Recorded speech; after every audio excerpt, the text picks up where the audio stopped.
je voudrais vous parler globalement de l'envers de la dette, mais ce titre, l'envers de la dette, on pourrait dire c'est l'escroquerie de la dette. C'est-à-dire comment, en fait, ce qu'on prétend être une dette de l'Afrique vis-à-vis de l'Occident ou vis-à-vis de la France, c'est exactement l'inverse. C'est exactement l'inverse. Et cette dette, elle n'est pas d'abord économique, elle est d'abord politique. C'est-à-dire que je vais vous parler de politique. Je suis un économiste, parce que j'ai fait de l'économie il y a un peu plus de 35 ans, parce que je pensais que c'était comme ça qu'on luttait contre les problèmes d'injustice, d'inégalité, etc.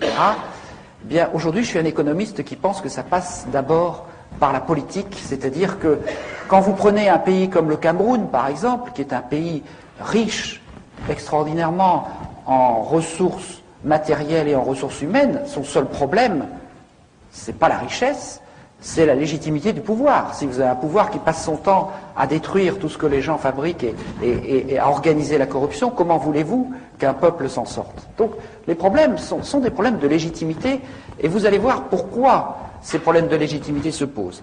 Alors avant de vous parler de la France-Afrique, je vais vous parler un tout petit peu de l'historien de longue période, Fernand Braudel, qui est le plus grand historien du XXe siècle, qui a beaucoup écrit sur la Méditerranée, vous le savez sans doute, parce que ça va nous éclairer sur les enjeux, et notamment sur ce qui est arrivé à l'Afrique. Braudel décrit toute l'histoire de l'économie, mais aussi de la politique, comme une maison à 3 étages. Vous avez en bas, au rez-de-chaussée, l'économie de subsistance, de survie, d'autoconsommation, la pêche, la chasse, l'agriculture locale. L'humanité a vécu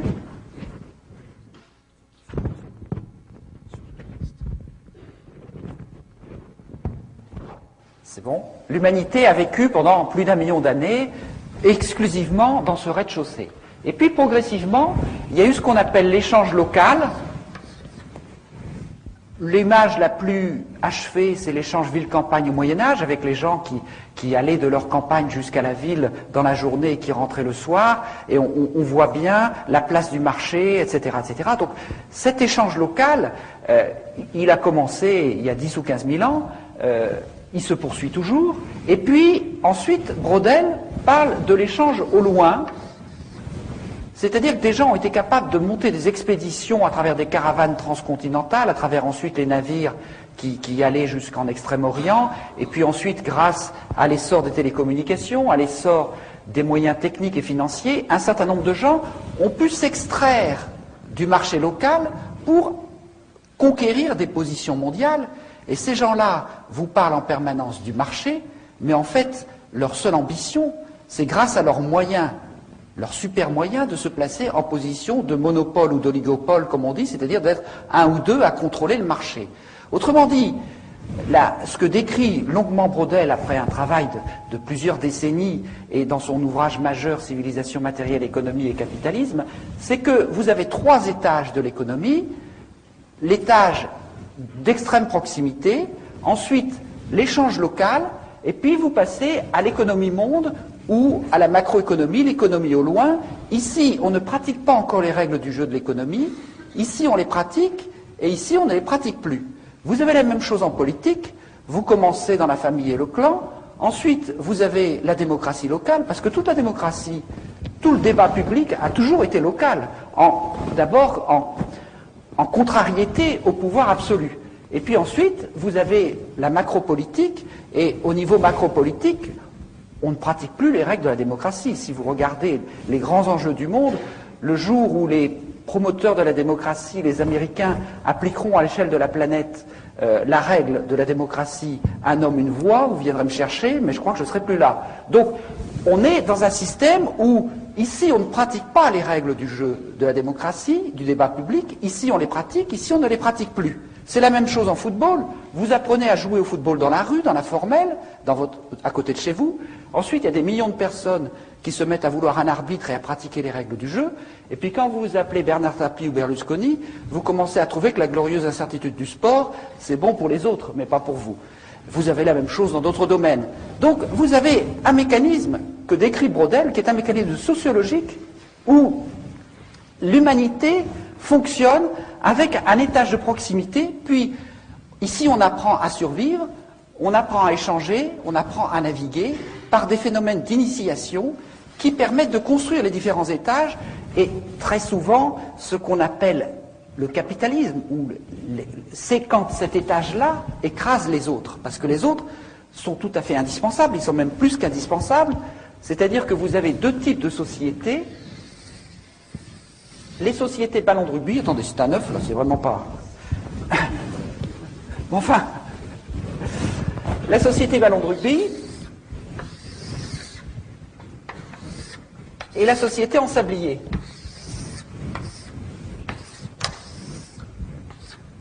La société ballon de rugby, c'est les sociétés, j'aurai l'occasion d'y revenir parce que je terminerai, après vous avoir décrit des choses assez horribles, je terminerai sur une note positive.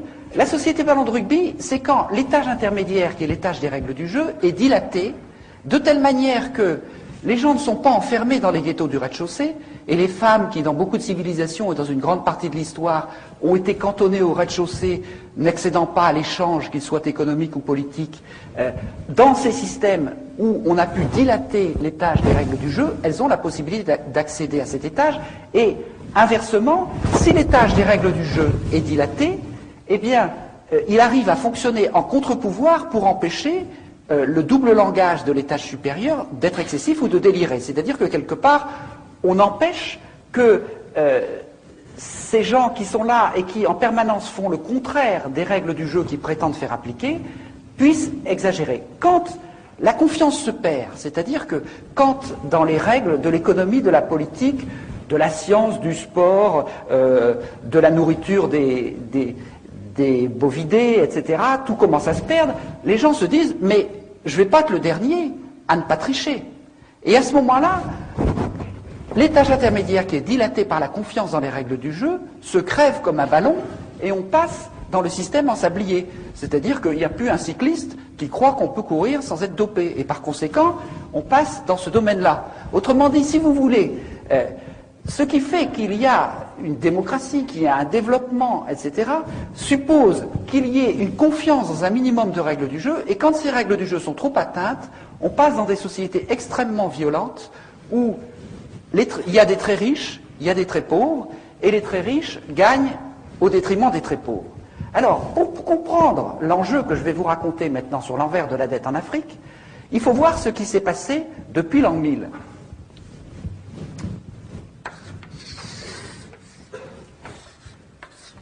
Je dessine brièvement l'Afrique.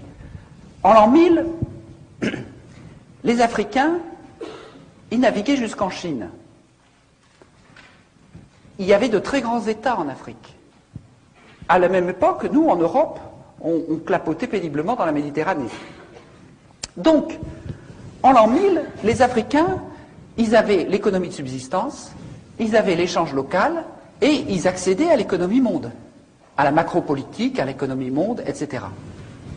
De même, il y a tout le travail d'Anta Diop sur l'influence, enfin, le rôle des civilisations africaines dans l'Égypte, etc. Donc, tout ce mépris que nous avons et qui est au cœur de ces relations franco-africaines, ce mépris qui consiste à dire il n'y a pas de créativité politique et culturelle en Afrique, est une absurdité totale. Seulement, qu'est-ce qui s'est passé par la suite?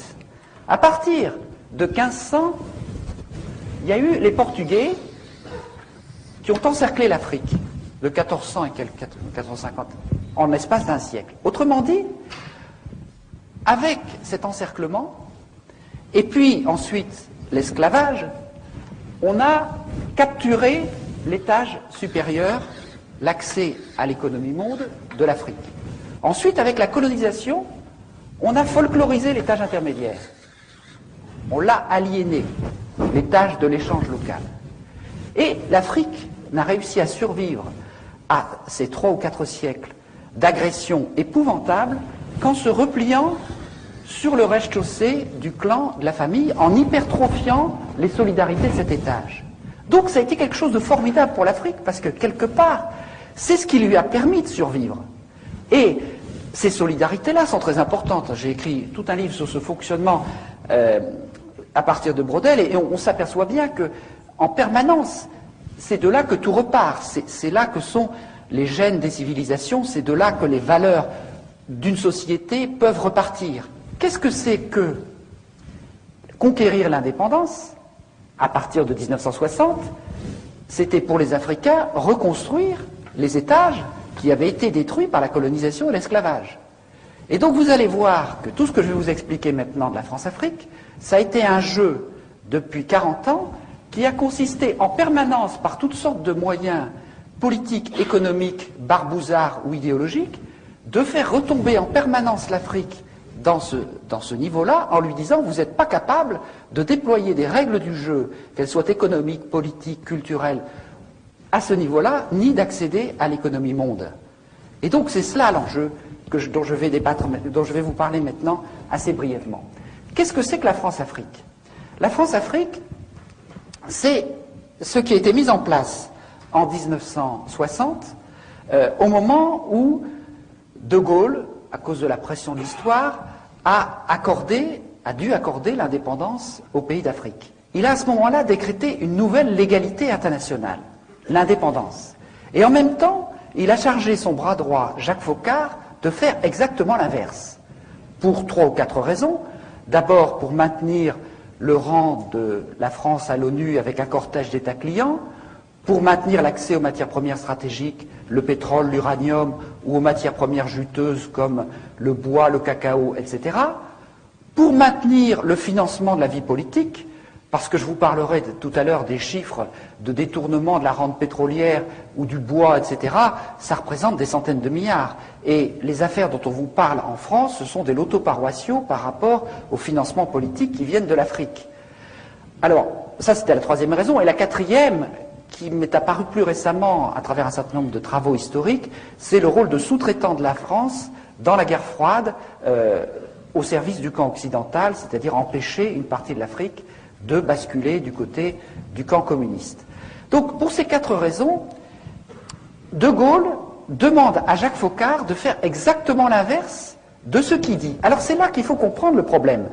C'est que si on décrète une nouvelle légalité internationale et qu'on fait exactement le contraire, ce qu'on fait est illégal, ne peut être fait que de manière occulte, cachée.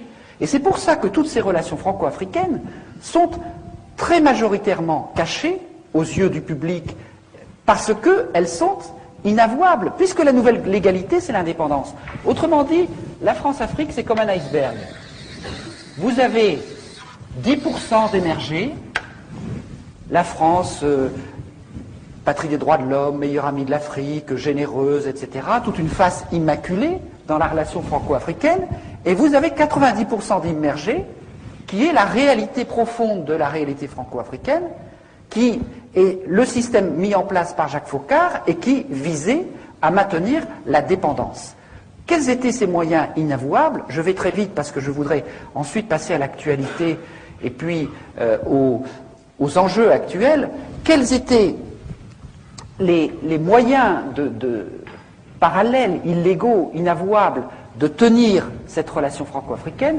Le premier, ça a été de faire un grand ménage pour choisir des chefs d'État amis de la France, souvent d'ailleurs avec la nationalité française, parfois tout simplement des agents des services français comme Omar Bongo, qui vivent souvent en France d'ailleurs, tous ces gens-là. Donc on a choisi des proconsuls à la peau noire.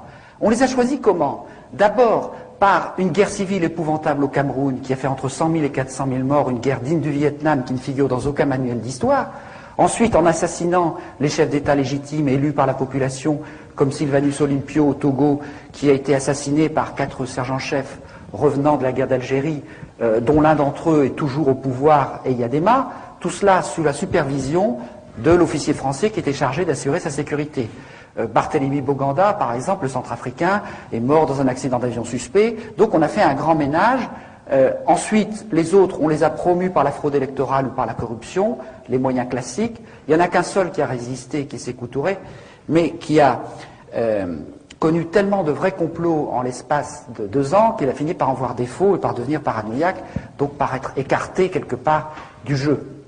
Donc, on a mis en place un certain nombre de chefs d'État amis, Et on a pu tenir ce système par un ensemble de mécanismes parallèles que je n'ai pas beaucoup le temps de décrire, mais sur lesquels on reviendra si vous voulez. C'est une présence mercenaire, mais ces mercenaires comme Bob Denard, c'était déjà des vrais faux mercenaires, puisque chaque fois qu'il avait un procès, l'ensemble des services secrets venait dire « Mais monsieur Denard travaille pour nous. Ce n'est pas un mercenaire, c'est un corsaire de la République. » Donc on voit bien que c'était des moyens occultes qui en fait ne trompaient pas grand monde. Mais il y a d'autres moyens beaucoup plus subtils, beaucoup plus forts.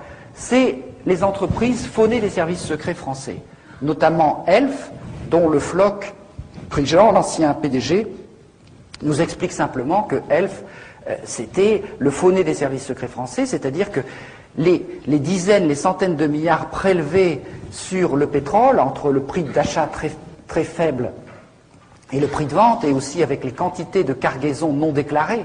Une cargaison non déclarée, ça fait chaque fois 150 millions de francs. Bon, tout cet argent a permis de mener un certain nombre d'actions secrètes, par exemple la guerre de la France contre le Nigeria, cette fameuse guerre du Biafra pour conquérir la partie pétrolière du Nigeria, mais aussi tout un tas de coups d'État, de guerres civiles, de trafic d'armes, dont je vais vous parler tout à l'heure.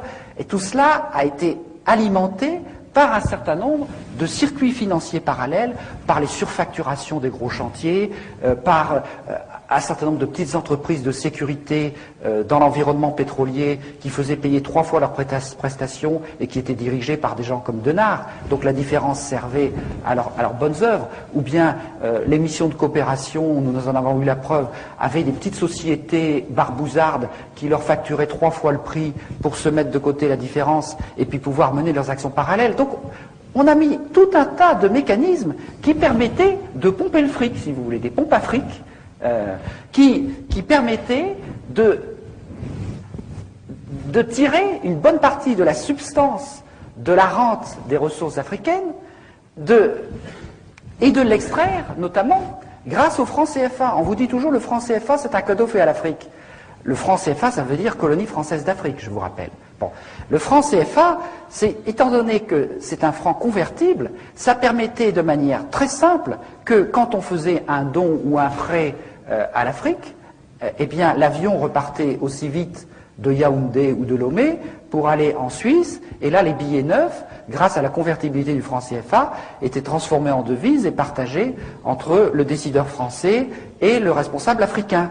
Une partie de la dette de l'Afrique qui s'explique comme ça. Bon, mais c'est vrai, ça c'est le mécanisme le plus simple, il y en a d'un peu plus compliqué, c'est toujours le même principe.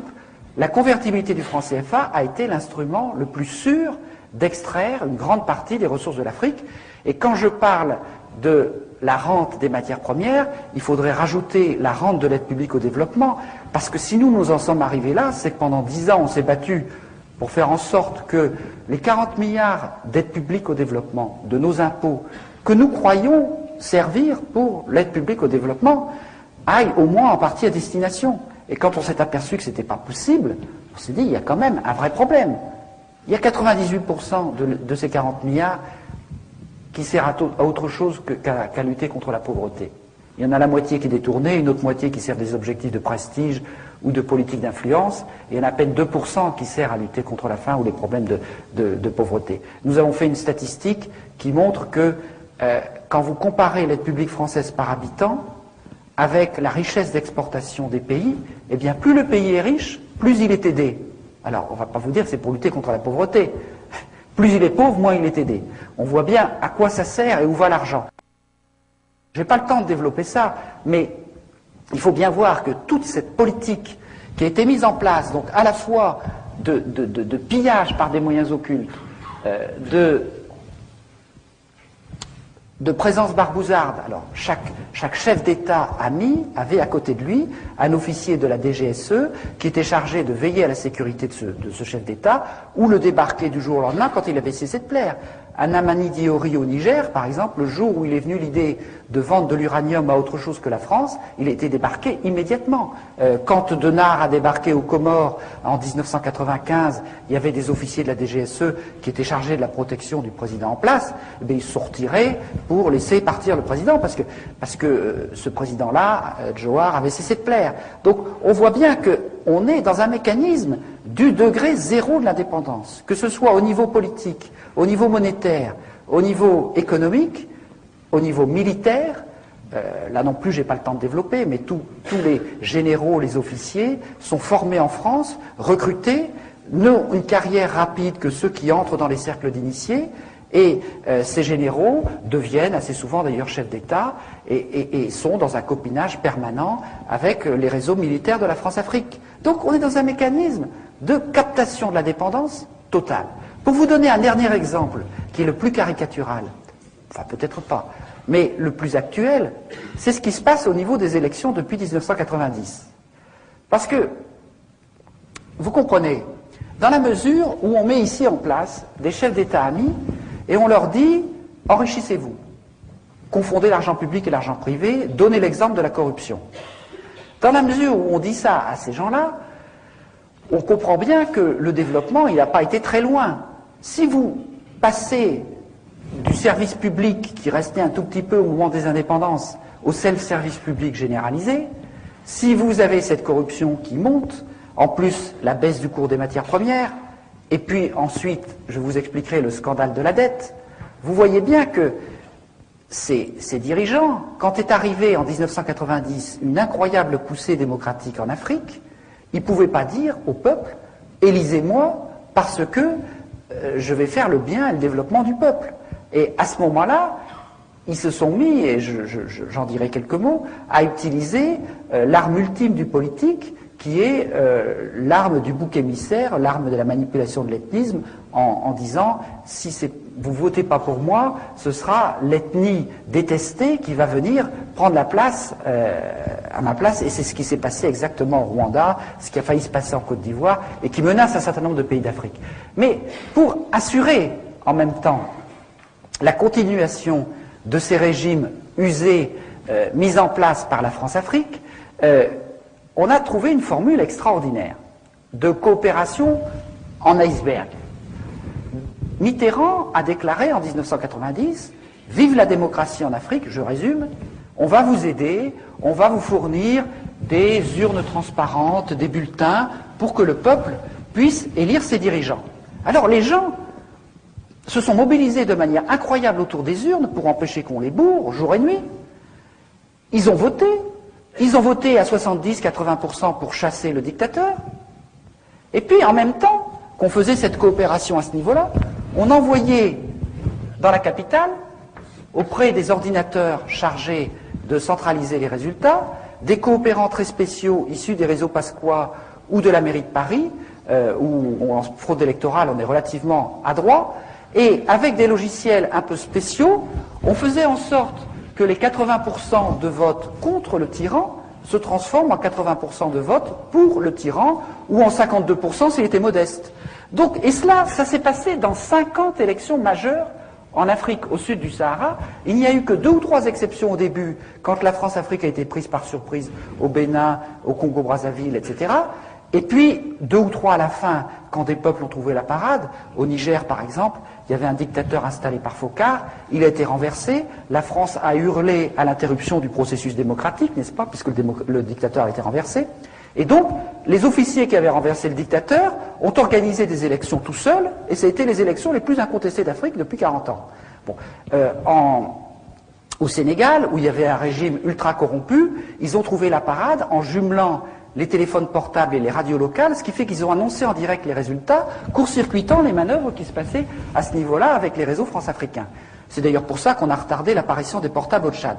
Bon, donc on a mis en place un tas de systèmes qui permettaient, et c'est le cas, je ne vais pas vous détailler toutes ces élections, mais ceux qui connaissent un peu l'Afrique le savent, ça a été le cas au Cameroun, au Gabon, au Togo, à Djibouti, en Mauritanie, encore récemment au Bénin, et c'est ce qui est en train de se jouer à Madagascar, où il se passe des choses absolument extraordinaires au monumental, où il y a un mouvement depuis 3 ou 4 mois pour affirmer la légitimité d'une élection contre une pseudo-légalité d'une commission constitutionnelle totalement bidon. Et si le peuple de Madagascar gagne, c'est quelque chose de très important pour l'Afrique parce que ça va donner des tas d'idées à beaucoup de gens.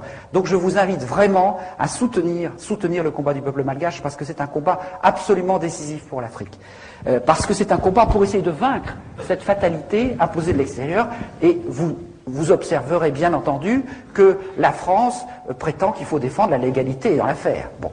La France, pourquoi? Parce que Madagascar a des émeraudes, parce que Madagascar a un tas de choses qui passent toujours pour le financement des partis politiques.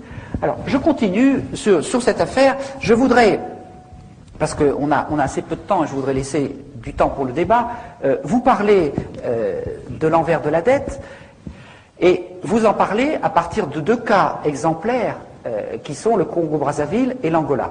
Et puis ensuite, je vais vous montrer comment on est en train de passer de la France-Afrique à la mafia-Afrique, c'est-à-dire une forme de mondialisation de ces phénomènes. Et puis je terminerai par un aspect beaucoup plus positif, c'est-à-dire comment on peut inventer une nouvelle solidarité internationale. Alors, le Congo-Brazzaville. La dette, d'abord. La dette, après toutes ces magouilles, ces manœuvres que je vous ai décrites, les appétits se sont aiguisés, parce qu'il y avait de la corruption, il n'y avait plus assez d'argent dans la rente des matières premières. Et donc, à la fin des années 70, on a trouvé une idée absolument géniale. On a dit aux Africains, écoutez, on va vous faire une aide publique au développement supplémentaire formidable, on va vous prêter à 1, 2 ou 3%, par exemple, alors que le taux du marché est à 10 ou 12%, et la différence, on va dire, c'est cadeau, c'est l'aide publique au développement. Donc, on va vous prêter à tout va, sauf que on a prêté pourquoi? La moitié, comme je vous le disais, est repartie directement en Suisse ou dans les paradis fiscaux. L'autre moitié a servi à des projets somptuaires, des palais, aménager le Boeing de Bongo, etc., etc. Ou ça a servi également à ce qu'on appelle les éléphants blancs, c'est-à-dire des projets dont le seul intérêt était d'être des gros chantiers pour des entreprises françaises. Des projets facturés 3 fois, recommencés 5 fois, ou par exemple un hôpital dont le coût de fonctionnement est supérieur au budget de la santé du pays, donc il ne fonctionnera pas, ou un IUT dont le coût d'entretien est supérieur au budget de l'éducation, donc il ne sera pas entretenu. Tout un tas de choses qui sont complètement à côté des nécessités du développement, et quand vous vous retrouvez 15 ans plus tard à devoir rembourser de l'argent qui était soi-disant cadeau, mais qui est quand même une dette, avec quoi allez-vous le rembourser? C'est-à-dire que cet argent, les gens n'en ont jamais vu la couleur. Alors ça, c'est le phénomène, j'allais dire, ordinaire. Avec le cas du Congo-Brazzaville, on passe à une échelle qui est encore beaucoup plus incroyable. Beaucoup plus incroyable. Parce que là, on a un phénomène que je voudrais que vous arriviez à comprendre, parce qu'il est un petit peu extraordinaire, c'est que on a un pays qui a du pétrole. Alors, depuis qu'il a du pétrole, la France-Afrique, ELF, etc., lui prend son pétrole.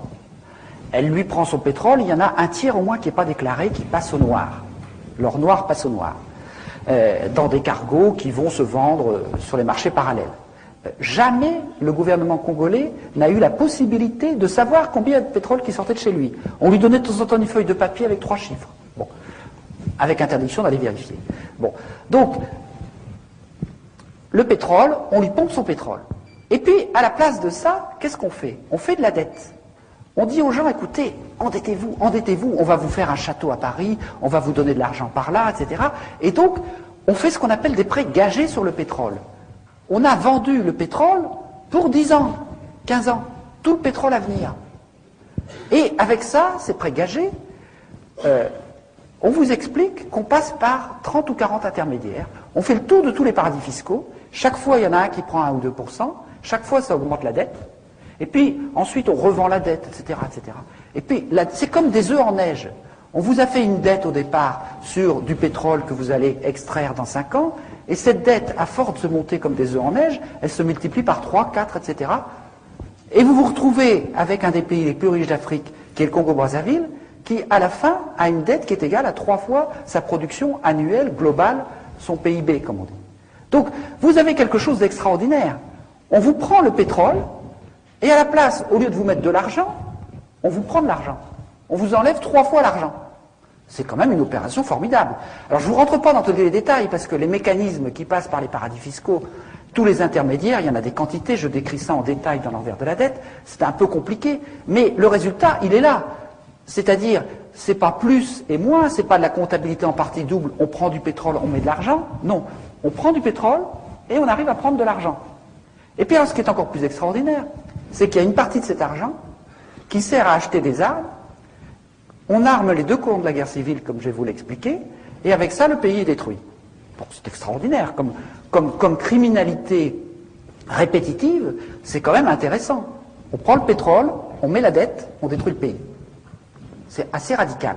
Alors évidemment, le pays, après ça, est en une difficulté assez importante pour aller discuter le pourcentage du pétrole. Et donc je vais vous raconter ça, non plus sous l'angle de l'envers de la dette, mais sous l'angle de l'actualité politique, criminelle et militaire du Congo-Brazzaville. Qu'est-ce qui s'est passé en 1990 ? On avait une dictature dirigée par M. Denis Sassou Nguesso. M. Denis Sassou Nguesso, c'est un personnage assez folklorique, anti-impérialiste, développant des discours sur l'inégalité, le marxisme, etc., etc. Mais le Floc a une phrase magnifique, il dit « Le Congo a été un temps marxiste toujours sous contrôle d'Elf ». C'est-à-dire qu'il y avait un agent des services français qui était déguisé en marxiste et qui était en fait le contrôleur d'Elf. Bon, alors cet agent-là, c'était monsieur 17%. Pourquoi ? Parce qu'il ne demandait pour son pays que 17% du pétrole. C'était quand même un monsieur bien confortable. Alors, par ailleurs, il touchait de l'argent grâce à tous les détournements, mais ça, c'est une autre affaire. Pour Elf, ça ne coûtait que 17% du pétrole déclaré. Alors, il y a un grand mouvement démocratique qui apparaît à partir de 1990. Les gens se réunissent en conférence nationale souveraine, c'est un peu comme 1789, tout le peuple se met ensemble, on élabore une nouvelle constitution, on veut redémarrer la vie politique et démocratique du Congo-Brazzaville. À ce moment-là, les gens se disent, mais on voudrait quand même un petit peu plus d'argent du pétrole, on va demander le double, 33%. C'est insupportable à Elf, et on a trouvé la preuve dans les coffres-forts d'Elf, ce qui est rarissime, lors d'une perquisition menée par les juges Joly et Wisniewski, d'un coup d'État préparé aussitôt pour renverser la démocratie par Elf, le réseau Pasqua et le réseau Focard. On a trouvé les détails de la préparation. Ce coup d'État a échoué, un président a été élu, certes imparfait, qui a beaucoup de reproches à se faire, mais au moins c'était l'élu de la population.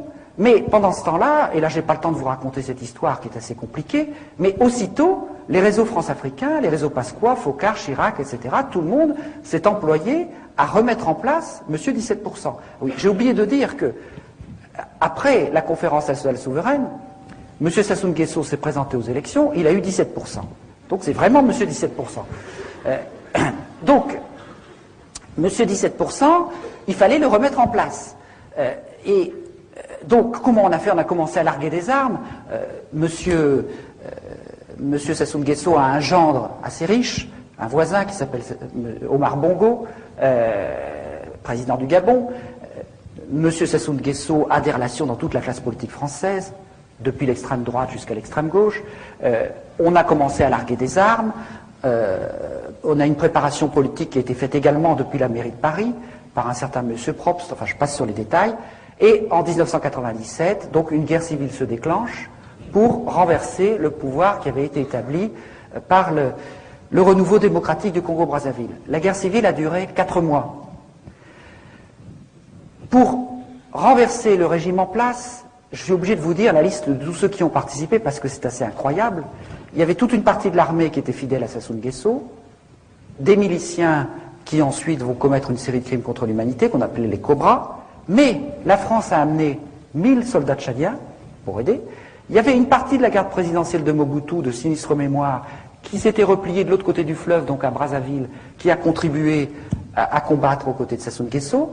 Il y avait toute une partie de l'armée qui venait de commettre le génocide au Rwanda 3 ans auparavant, qui s'était réfugiée comme par hasard au Congo-Brazzaville, en France-Afrique, et qui a contribué également aux côtés de M. Sassou Nguesso. Un certain nombre de mercenaires dont je vais vous parler tout à l'heure. Et puis, pour finir, l'armée angolaise qui est venue envahir le Congo pour achever de réinstaller le dictateur. Alors, l'armée angolaise, c'est quand même pas rien. C'est là que, bon, il faut voir la désinformation que nous subissons. Vous savez, vous avez peut-être entendu des présidents, ces temps derniers, vous expliquer que la France n'intervenait plus jamais militairement en Afrique. Eh bien, vous avez peut-être aussi entendu parler, parce que je veux aussi en reparler, de l'Angola Gate, c'est-à-dire de ce scandale de fourniture d'armes à un pays en guerre civile, l'Angola, par le réseau Pasqua, M. Falcone, M. Guédamac, M. Marchiani, etc., etc. Eh bien, Marchiani a déclaré devant le juge, mais attendez, c'est pas une affaire subalterne, cette affaire. Nous avons négocié avec l'Angola pour lui fournir des armes, et en contrepartie, il a dit ça au juge, en contrepartie, l'armée angolaise allait intervenir pour les intérêts de la France dans les guerres civiles des deux Congos, le Congo-Brazzaville et le Congo-Kinshasa. Ce sont les deux guerres civiles les plus meurtrières d'Afrique en ce moment, ou qui ont été les plus meurtrières. Donc sans que vous le sachiez, sans que le Parlement le sache, eh bien il y a eu la France, par Angola interposé, par Tchadien interposé, par Mobutuiste interposé, etc., a mené une guerre qui a contribué à détruire le Congo-Brazzaville. Et je n'ai pas le temps de développer, mais dans cette guerre, les deux camps de la guerre civile ont été armés par des trafiquants d'armes liés aux pétroliers avec l'argent de la dette.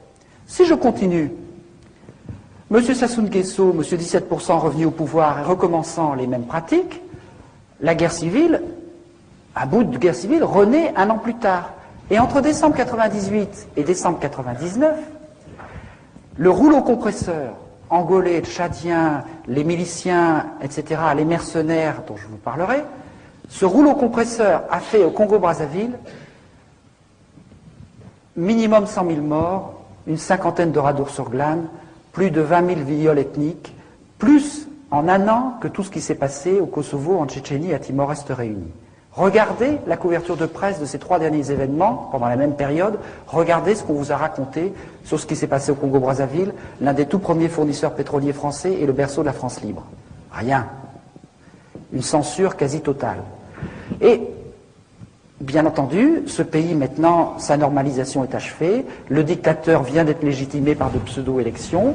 Et on vient de dire, M. Sassou Nguesso, donc, est un élève modèle de la nouvelle guerre du bien contre le mal. Il s'est évidemment le premier à s'enrôler auprès de M. Bush. Parce que dans cette affaire, évidemment, les Américains étaient tout à fait d'accord. Alors, simplement, pour vous donner encore un tout petit exemple, j'ai cessé d'accélérer parce que j'ai beaucoup de choses à vous dire, mais pour vous donner un tout petit exemple du fonctionnement de la France-Afrique, dans cette affaire-là, il y a eu tout un tas de mercenaires français, et ça c'est quelque chose de très inquiétant pour la démocratie, parce que tous les grands pays occidentaux, aujourd'hui, pour ne plus intervenir militairement officiellement, sont en train de développer dans des proportions considérables des sociétés de mercenaires qui pourront échapper aux lois de la guerre, mais qui sont en fait complètement contrôlées par les services secrets. Et il y a deux types de vrais faux mercenaires. Il y a eu un triplement depuis 1990 du nombre des soldats qu'on pourrait appeler des forces spéciales, qui dépendent maintenant directement du commandement des opérations spéciales, le COS, qui est rattaché hors hiérarchie à la présidence de la République. Autrement dit, depuis 1990, le président de la République française dispose de sa garde présidentielle comme n'importe quel chef d'État africain. Et il peut mener des guerres secrètes, ce qu'il a fait au Rwanda et ce que Chirac a fait au Congo-Brazzaville. D'ailleurs, le ministre de la Coopération français a vendu la mèche dans Jeune Afrique. Il a dit qu'il y a vraiment beaucoup trop de confusion au Congo-Brazzaville, parce qu'il y a quantité de mercenaires français qui ont à peine eu le temps de quitter l'uniforme qu'ils portaient hier. Parce que c'est tout simplement des militaires des forces spéciales qui se déguisent en mercenaires, qui font un intérim de mercenariat et qui porteront à nouveau leur uniforme demain. C'est quand même tout à fait gênant. Mais il y a encore pire.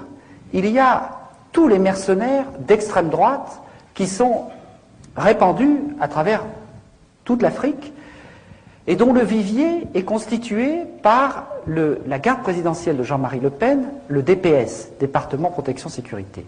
Il y a 1700 hommes là-dedans, anciens gendarmes, anciens militaires, anciens policiers. Toutes les sociétés de mercenaires françaises recrutent parmi ces 1700 hommes. Il y a au moins une quinzaine de sociétés de mercenaires, et quand nous sommes plaints de la présence de ces mercenaires au Congo-Brazzaville, au ministère des Affaires étrangères, on nous a dit, mais il faut respecter la liberté du commerce. Alors, ces sociétés, pour voir un peu de quoi il s'agit, il faut que je vous raconte très brièvement l'histoire de Bernard Courcelles. Bernard Courcelles est un officier du plus secret des services de renseignement français, qui s'appelle la sécurité militaire ou la DPSD. La DPSD est chargée entre autres du contrôle des trafics d'armes et des mercenaires. En 1980, il démarre sa carrière avec un certain Bruno Gollnisch, qui a fait une autre carrière par la suite. Bernard Courcelles, chargé de contrôler les mercenaires, il crée sa société de mercenaires avec son frère, qu'on verra ensuite dans les 15 années à venir. Ensuite, il est chargé de la sécurité de l'entreprise Lucher, qui fournit des armes à l'Irak et à l'Iran pendant toute la guerre des années 80. Car la stratégie occidentale, c'était que la guerre dure le plus longtemps possible. Ensuite, je passe quelques épisodes, en 1990, il devient en quelque sorte le garde du corps de Madame Mitterrand-Bis, Anne Pajot. Madame Mitterrand-Bis était conservatrice du musée d'Orsay, et pas du Quai d'Orsay, pardon. Et Monsieur Bernard Courcelles a été chargé de la sécurité du musée d'Orsay. Quand on sait les dizaines de millions, pour pas dire les centaines de millions, que Mitterrand a dépensé pour garder le secret de sa vie privée, on peut difficilement imaginer un personnage plus près du cœur du pouvoir. Or, sans transition, en 1994, M. Bernard Courcelles est nommé directeur de la garde présidentielle de Jean-Marie Le Pen. Il passe de Mme Mitterrand-Bis à Jean-Marie Le Pen sans transition, et pendant 6 ans, il va être le directeur de ce vivier de mercenaires, qu'il enverra un peu partout, en Afrique et ailleurs. En 1999, il devient directeur de la garde présidentielle de M. Sassou Nguesso au Congo-Brazzaville, qui venait de commettre une série de crimes contre l'humanité, et 2 mois plus tard, directeur de la sécurité des installations pétrolières françaises au Gabon, un poste tout à fait marginal. Donc vous voyez cette espèce de glissement entre Mitterrand, les trafics d'armes, les mercenaires, la garde présidentielle de Le Pen, la sécurité des installations pétrolières, ça a quelque chose de tout à fait hallucinant. Et vous avez peut-être vu récemment sur France 3, après un interview dans Libération, qu'un repenti de chez Courcelles avait expliqué que comment ils faisaient leurs coups en Afrique, comment de temps en temps ils venaient aussi menacer des opposants en France, et comment, quand ils étaient un peu trop désœuvrés, on les envoyait dans les quartiers sensibles brûler des voitures pour y attiser aussi un peu l'ethnisme, parce qu'il n'y a pas de raison de développer le racisme seulement en Afrique. Donc vous voyez quand même que ces mécanismes sont assez inquiétants pour la démocratie. Alors je continue dans le négatif avant de passer un peu plus dans le positif, parce qu'il faut aller au fond du négatif. Il faut quand même nettoyer un peu les esprits de ce côté-là. Alors, il faut un petit chiffon. Je passe à l'Angola. L'Angola, c'est un pays très contrasté. C'est le pays le plus riche d'Afrique. Il y a d'énormes gisements d'or noir, de pétrole. C'est l'Arabie saoudite du XXIe siècle. Des patates d'or noir, de pétrole, gigantesques au large de l'Angola. Et en même temps, c'est le pays le plus malheureux d'Afrique parce qu'il est en guerre civile depuis 25 ans. On sait aujourd'hui, c'est tout à fait prouvé, que les Américains, les Français et d'autres armaient les 2 côtés de la guerre civile. D'ailleurs, à Elf, c'était très simple. Sirvin armait les rebelles et Tarallo armait le gouvernement. Donc ça pouvait durer longtemps. Donc, un pays en guerre civile, un pays avec une richesse pétrolière extraordinaire. Alors, à ce niveau-là, quand il y a tant de pétrole, il faut partager les risques. On fait ce qu'on appelle des consortiums, c'est-à-dire des camemberts. Donc vous avez une grande patate d'or noir qui va produire 3-4 millions de tonnes, et vous avez ceci qui n'est pas un signe de paix, 43% pour Total Elfina, 43% pour une société anglo-saxonne, Chevron, Exxon ou tout ça, parce qu'évidemment, l'opposition, la guéguerre franco-américaine ou franco-britannique, c'est de la propagande à usage subalterne. Quand il s'agit de choses sérieuses, on s'entend. Mais le plus intéressant, c'est ce qui se passe ici. C'est-à-dire, il y a 10% pour une société qui s'appelle Falcon Oil. Alors, Falcon Oil, c'est M. Falcon qui a enlevé un nœud et qui a fondé une société pétrolière aux États-Unis. Il n'est pas plus pétrolier que vous et moi, mais lui, le pasquoyen anti-américain, s'est installé à côté de Bush et était le plus gros contributeur de la campagne électorale de Bush. Puis à côté, vous avez une société de mercenaires israéliens, l'Efdan, et ce type de schéma, avec d'autres sociétés, vous le retrouvez dans toutes les patates d'or noir.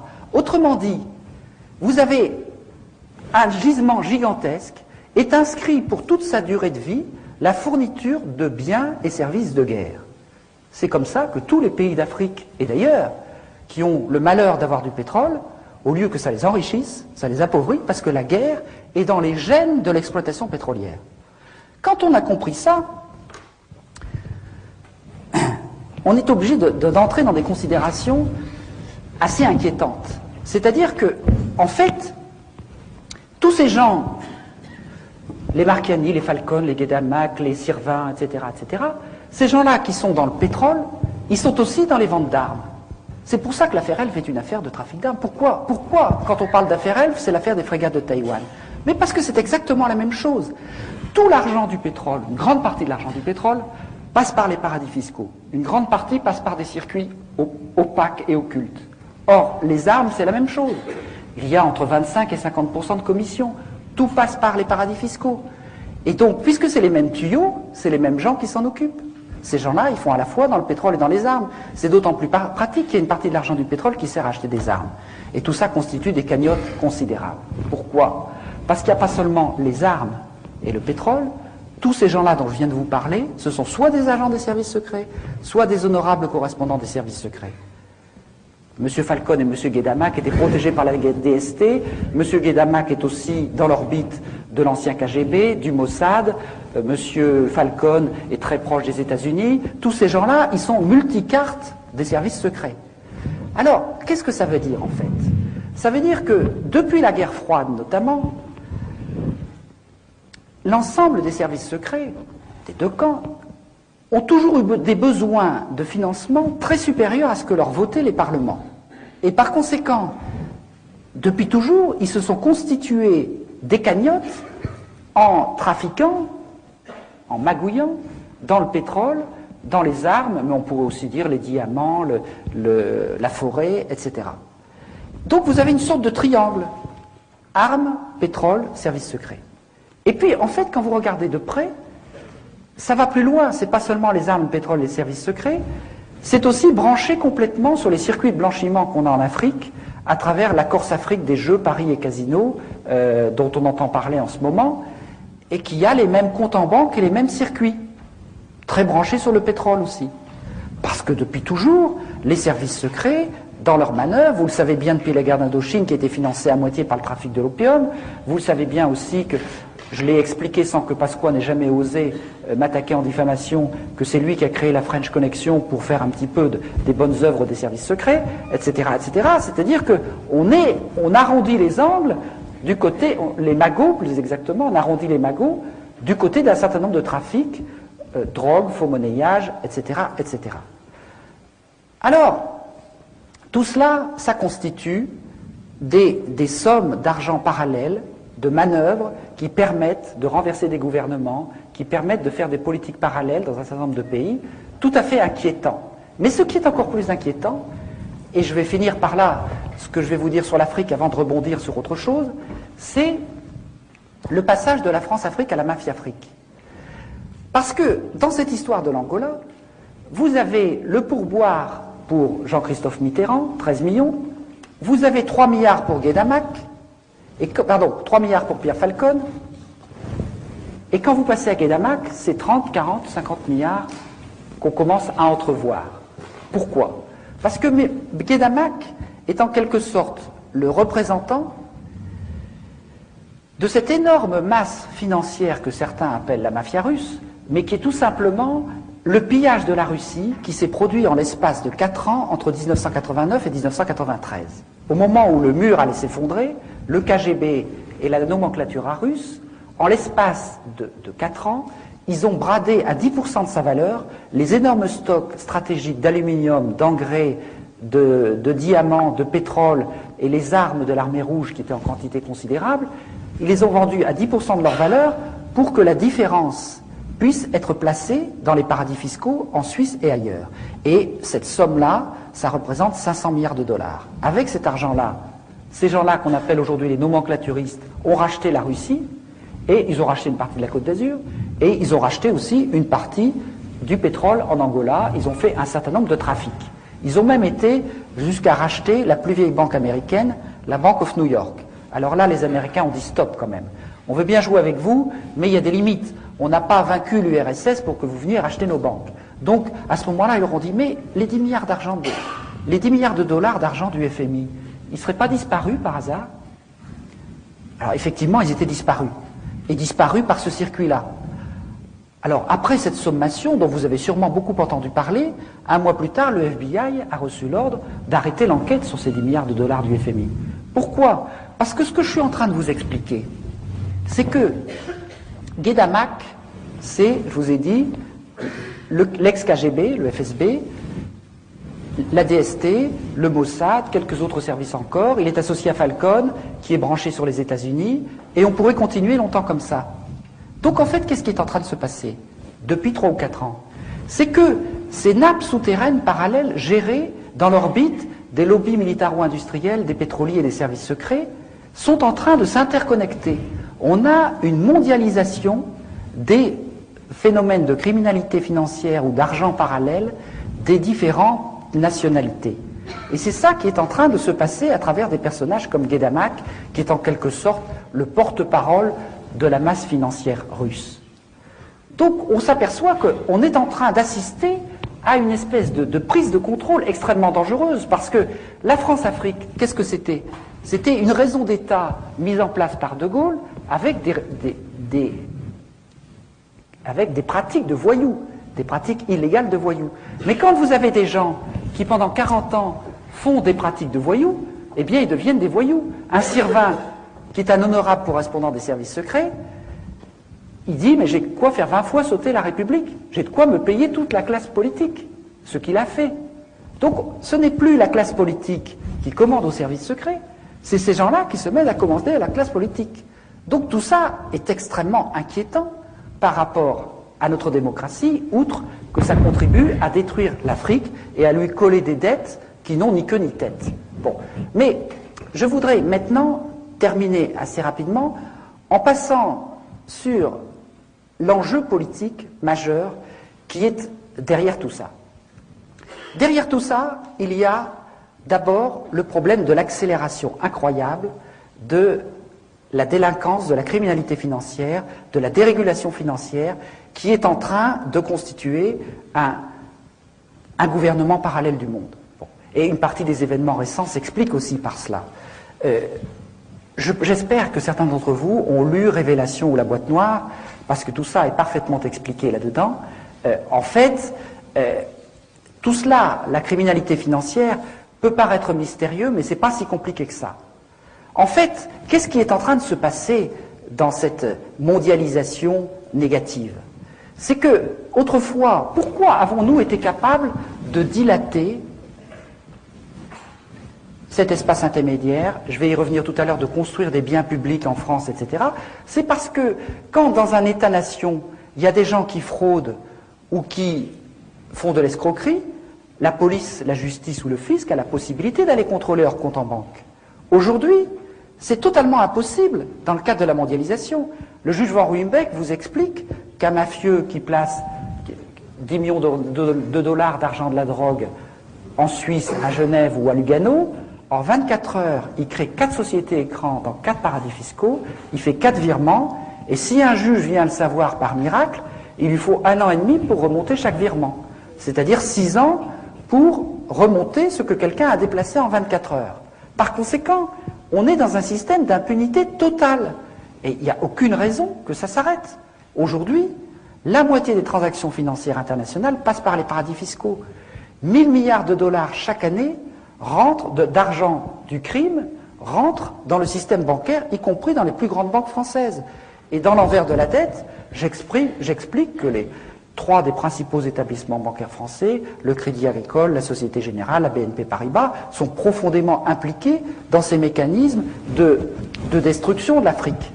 Bon.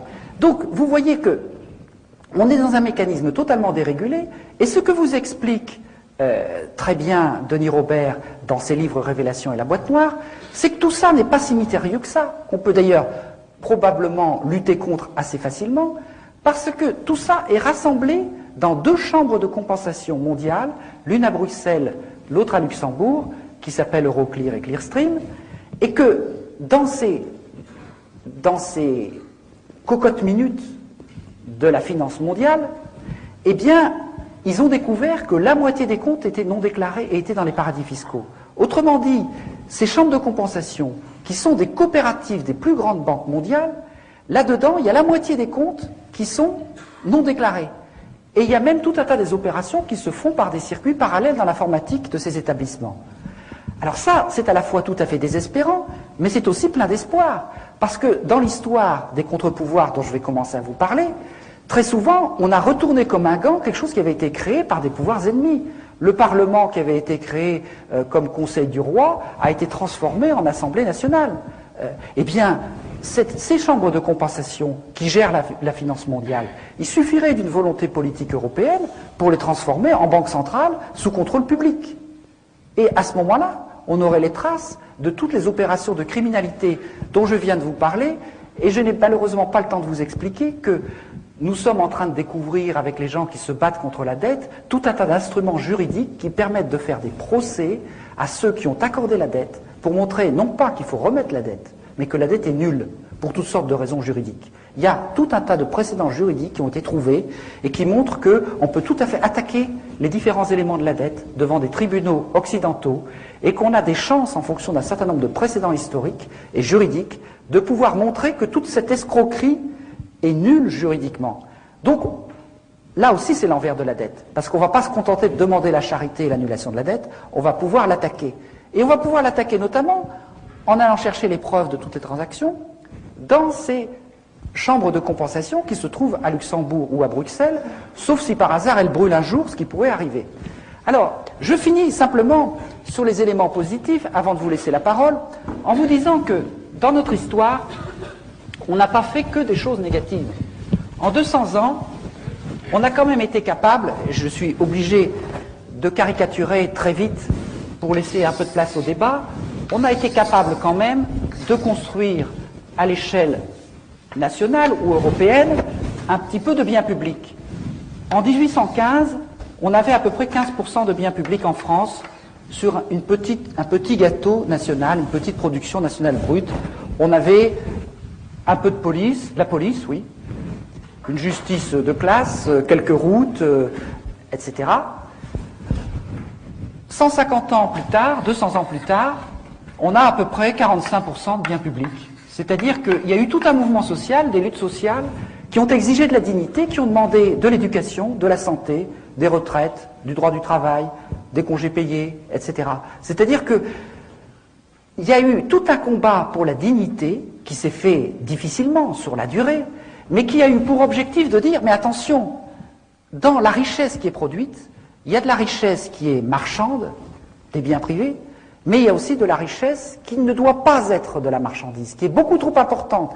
C'est-à-dire ce qui nous fait exister, ce sont des choses beaucoup plus importantes que ce qui nous fait produire. Et même aujourd'hui, il n'y a plus personne à la Banque mondiale, contrairement à ce que vous croyez, qui ose défendre le principe, ou contester le principe, qu'un peuple bien éduqué et en bonne santé est plus efficace économiquement qu'un peuple malade et analphabète. C'est-à-dire que un niveau de biens publics suffisant est absolument indispensable, y compris pour la prospérité économique. Mais pas seulement. Tous les pays qui sont classés en tête aujourd'hui en matière de développement humain, un indice statistique qui ne comprend pas que la seule richesse économique, eh bien tous ces pays ont au moins 35 à 40% de biens publics. Donc on voit bien que ceux qui se battent pour le maintien d'un haut niveau de biens publics se battent en fait pour des biens de civilisation, des biens de dignité. Ce qui fait que dans un pays, tout le monde et tout n'est pas à vendre. C'est-à-dire que le phénomène de création des biens publics a eu aussi un phénomène de dilatation, d'expansion de la richesse globale. Et contrairement à tous ceux qui prétendaient que ce n'était pas possible de payer la santé, l'éducation, les congés payés, etc., ça a développé tout un tas d'activités qui fait qu'en fait, aujourd'hui, y compris la richesse privée, est plus importante que quand on avait moins de biens publics. Eh bien, quel est l'enjeu au niveau international? Aujourd'hui, au niveau international, on a 0,3% de biens publics à l'échelle mondiale. Quelque chose de ridicule. On va devoir, de manière absolument indispensable, si on veut combattre l'effet de serre, si on veut combattre les grandes épidémies, si on veut assurer la sécurité alimentaire, une justice pénale internationale, combattre la pollution des océans, on va devoir créer du bien public à l'échelle mondiale, y compris aussi pour réguler la criminalité financière. En même temps, les deux jeunes Guinéens qui, en s'envolant dans une soute d'avion il y a 2 ans, ont dit aux dirigeants d'Europe nous sommes des êtres humains, nous avons droit à l'éducation et à la santé. Ils sont morts de froid, mais ils ont été enterrés comme des prophètes dans leur pays, et c'est des prophètes. Ils ont parfaitement raison. On ne pourra pas ne pas leur donner raison. C'est inévitable. Donc, nous allons conquérir, tous ensemble, des biens publics à l'échelle mondiale. Et ça change totalement le principe de la solidarité internationale. Parce que là, ce n'est pas nous qui allons les aider à travers une espèce d'aide au développement néocoloniale plus ou moins charitable et plus ou moins détournée. Ceux qui vont se battre pour conquérir du bien public parce qu'ils ne l'ont pas, eh bien, en fait, c'est eux qui vont nous aider. Parce que c'est eux qui vont initier un jeu à somme positive par rapport à une humanité qui aujourd'hui va droit dans le mur en confinant ses richesses à un tout petit nombre. Donc on se rend compte que la perspective d'une construction des biens publics à l'échelle mondiale, sur laquelle nous avons beaucoup travaillé et qui est beaucoup plus accessible que vous ne pensez, parce que nous avons dans notre mémoire le souvenir de la manière dont nous les avons conquis, eh bien, cette construction des biens publics à l'échelle mondiale renverse complètement la perspective de la solidarité internationale.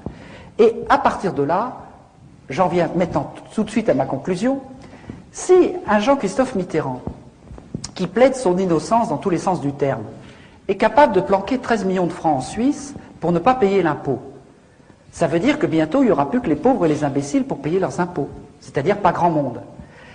Qu'est-ce que c'est que ça ici? C'est pas la quête à la sortie des églises, c'est le fisc. Le fisc, c'est une œuvre de civilisation. Il n'y a pas de bien public s'il n'y a pas un petit peu de solidarité collective. Qu'est-ce que c'est que les paradis fiscaux? C'est la destruction du fisc, c'est-à-dire la destruction de tout ce que nous avons conquis en 2 siècles. Donc vous voyez aujourd'hui clairement que les paradis fiscaux, ce n'est pas seulement par là que s'en va tout le sang et toute la richesse de l'Afrique, c'est aussi par là qu'est en train de se détruire tout ce que nous avons conquis de notre côté. Et par conséquent, pour ceux qui avaient un petit peu perdu leur boussole en matière militante, nous savons maintenant clairement ce que nous ne voulons et ce que nous ne voulons pas. Si nous voulons des biens de civilisation, c'est-à-dire des biens publics, eh bien, en même temps, nous savons que nous devons combattre ce qui les détruit, c'est-à-dire la criminalité financière.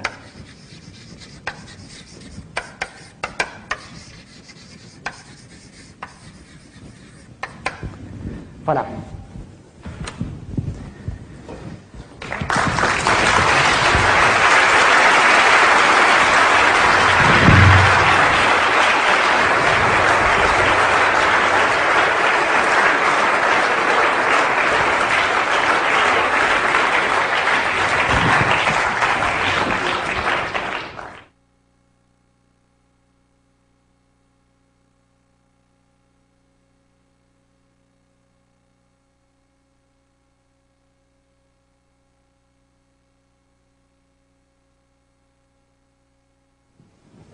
Bon, je vais d'abord répondre à ces 2 questions parce qu'elles sont importantes et elles vont ensemble.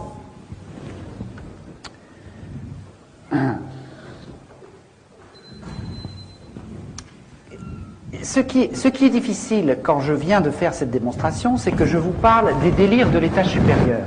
Mais il y a encore beaucoup de gens qui se battent à ce niveau-là. Il y a encore des juges intègres, il y a encore des journalistes honnêtes, etc., etc. Il y a un certain nombre de gens qui ne sont pas totalement hors des règles du jeu. Même si par rapport à la justice et au droit, pour dire les choses autrement, la démocratie, c'est d'abord la capillarisation des contre-pouvoirs, c'est-à-dire le fait qu'à cet étage-là, un certain nombre de gens défendent les règles du jeu contre des gens qui les méprisent. Et évidemment, si les contre-pouvoirs disparaissent, il n'y a plus de démocratie. Or aujourd'hui, ce que j'explique dans mon dernier livre Noir Chirac, c'est que Chirac a partie liée totalement avec ceux qui sont en train de verrouiller très rapidement 2 des contre-pouvoirs majeurs qu'il y a en France, c'est-à-dire la justice et les médias, à travers la haute hiérarchie judiciaire et la propriété progressive d'un certain nombre de médias, l'un des derniers épisodes étant le Figaro, conquis par Serge Dassault, l'héritier du lobby militaro-industriel, mais c'est pas fini. Donc on voit bien que, à la fois, aujourd'hui, on assiste à des choses qui donnent un espoir formidable. Hier, dans Le Monde, vous avez vu, nous avons créé une association avec Maître Bourdon, qui m'a défendu contre les chefs d'État, et cette association a porté plainte au nom de 7 paysans camerounais dont les plantations ont été massacrées par un exploitant forestier français. C'est extra. Et en fait, on en a tout à fait le droit, puisque Rougier est de droit français. Et par conséquent, nous avons créé une association pour porter les plaintes des gens qui sont victimes au Sud des sociétés françaises. Et c'est tout à fait possible. Mais il y a beaucoup d'autres choses dans le même genre. Pour la première fois, un trafic d'armes a été dénoncé par un petit juge, comme on dit. Qu'est-ce qui est en train de se passer? Il y a 40 ans, Maître Jacques Vergès inventait la stratégie de rupture pour défendre les Algériens colonisés qui se battaient pour leur indépendance en disant « Nous contestons radicalement la justice française ».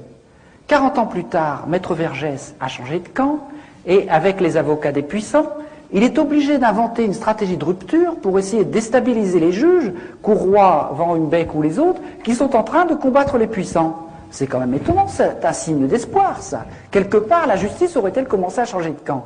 Mais je pourrais vous donner des tas d'exemples.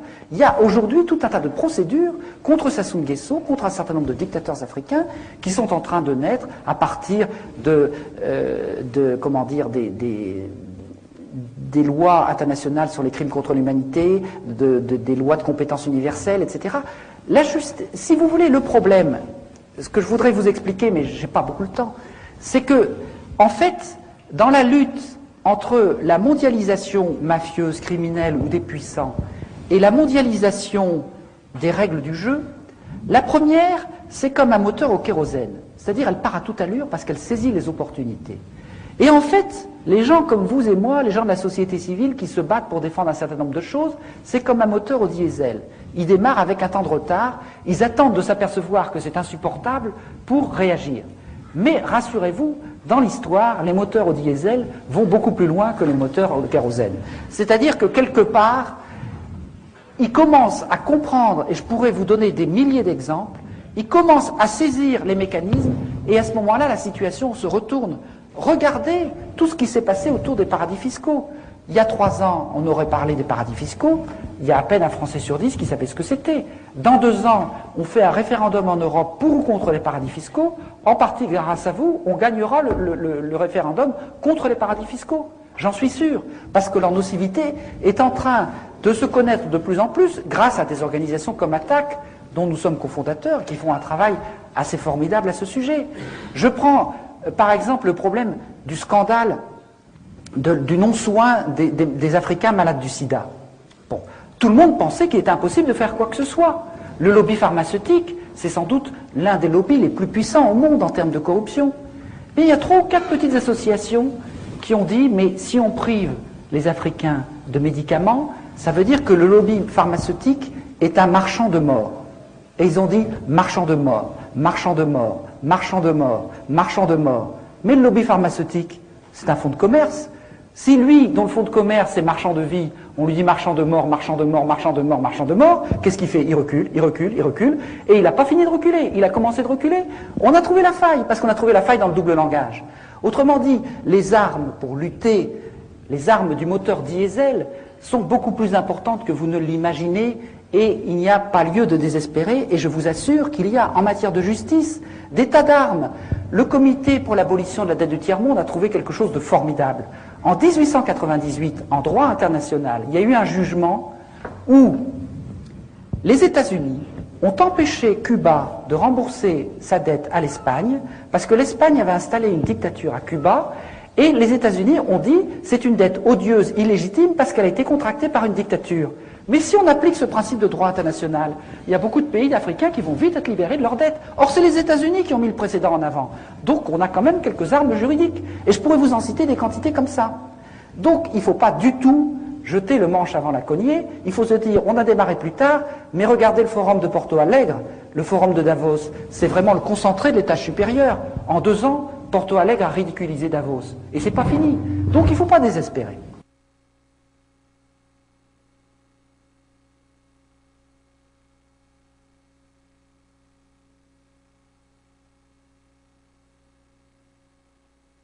Je vais d'abord répondre à ces 2 questions parce que c'est plus facile en s'en souvenant. D'où vient l'information?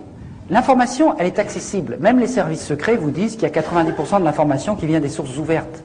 Il suffit de faire un travail de chercheur d'or, de dépouiller l'ensemble de la presse française et étrangère. Alors la presse française, il y a une bonne partie de désinformation, mais vous savez, c'est comme certains poissons dont raffolent les Japonais. Quand vous connaissez bien les désinformateurs, c'est souvent là qu'il y a la meilleure information. Donc il suffit d'isoler le poison et on trouve un certain nombre de choses. Donc vous avez toute la presse française, toute la presse étrangère qui n'a pas du tout les mêmes biais que la presse française, pas toujours. Et puis, on peut se constituer au fur et à mesure un certain nombre d'amis à travers le monde, journalistes, experts, défenseurs des droits de l'homme. Et enfin, depuis 10 ans, il y a des milliers d'Africains qui sont venus nous dire ce qui se passait chez eux et qui ne pouvaient pas publier. Et quand on croise ces 4 sources, on arrive à se faire une idée assez précise quand même de la situation.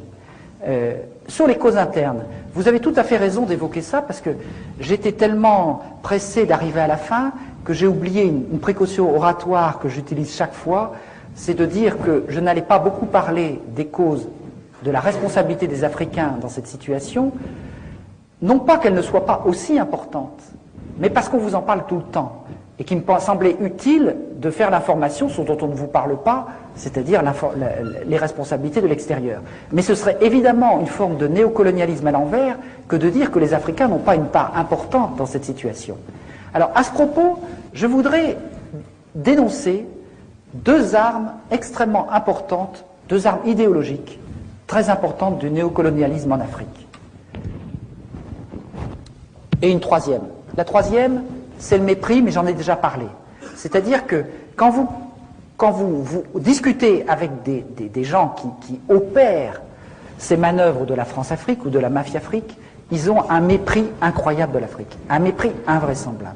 Ils disent l'Afrique c'est une page blanche, on peut faire ce qu'on veut, il n'y a pas de créativité politique et culturelle, etc. Ce qui est une connerie monumentale, c'est quand on connaît l'histoire de l'Afrique, mais en même temps, il y a un certain nombre d'Africains qui finissent par le croire.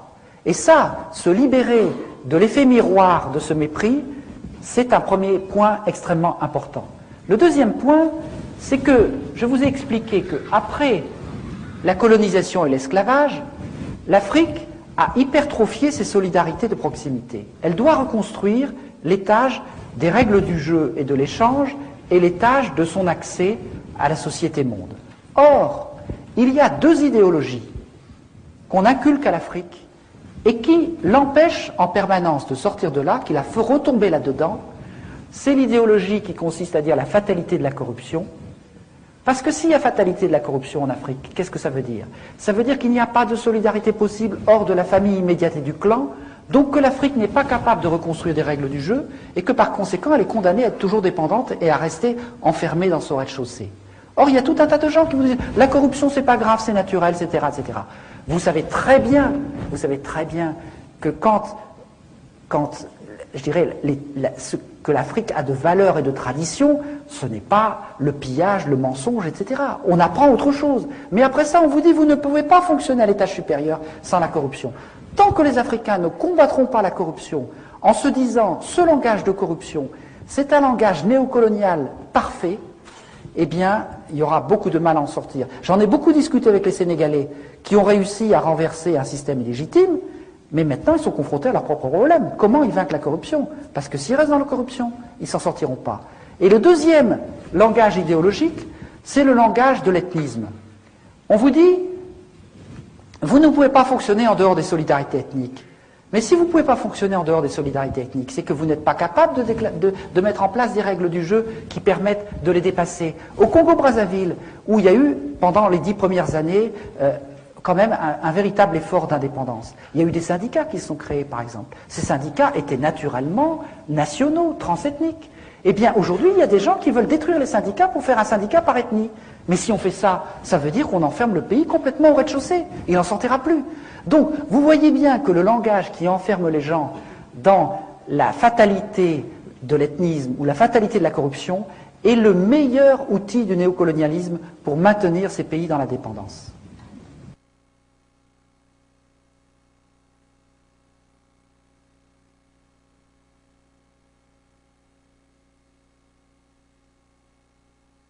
Alors sur le lien, ce lien je le fais dans le dernier ouvrage Noir Chirac, justement le lien entre l'approche de Dominique Lorenz et l'approche de la France-Afrique.